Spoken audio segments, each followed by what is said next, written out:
World Ventures is becoming a magnet for success because it's basically the nature of what we're all about.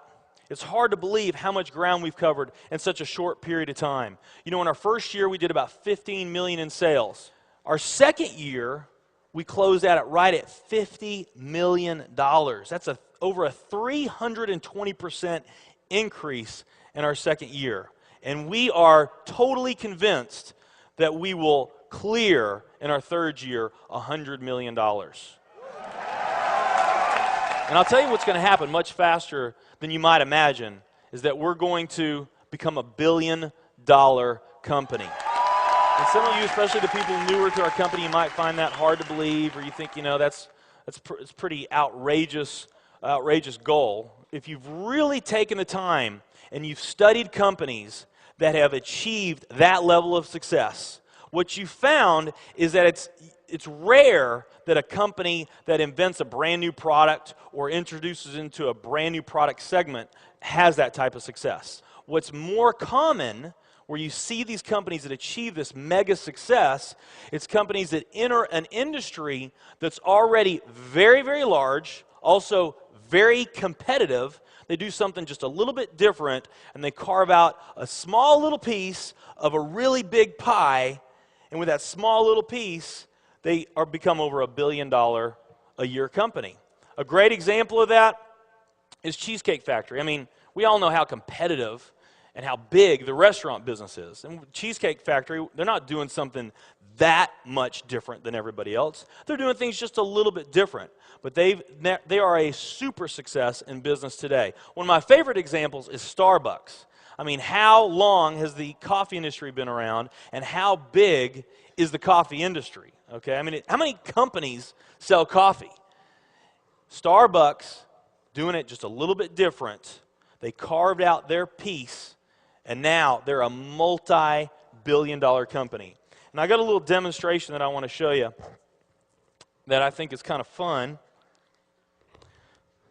The coffee industry is $100 billion. So $100 billion every year is spent around the world on coffee.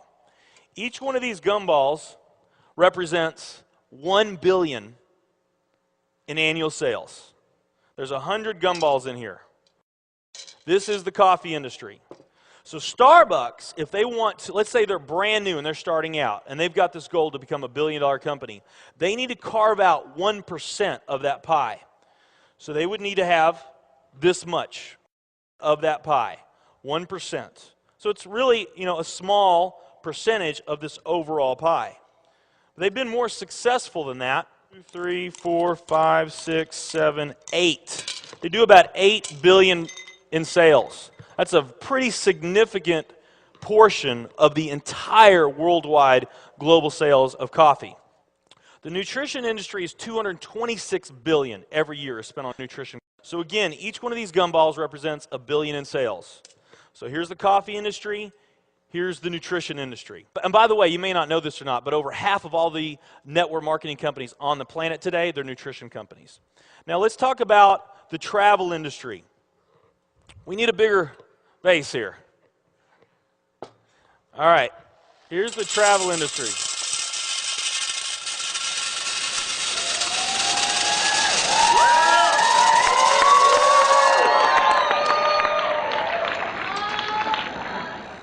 Pretty impressive, right? Well, it doesn't stop there.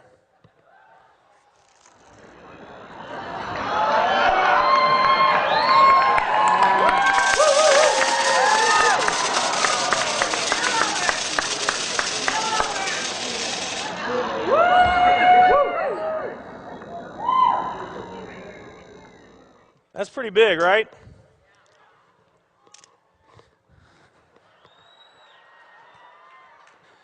There's more.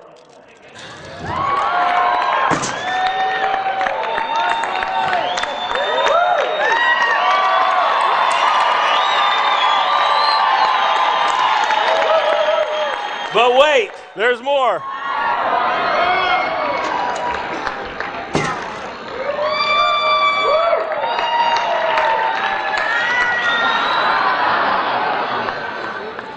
And one more.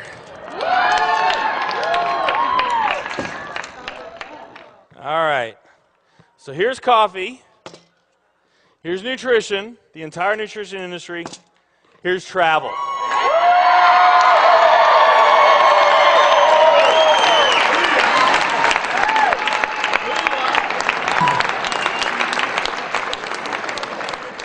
Travel industry is $7 trillion every year spent on travel. And they also say that the travel industry is going to grow from $7 trillion to $13 trillion over the next decade. Nutrition and travel.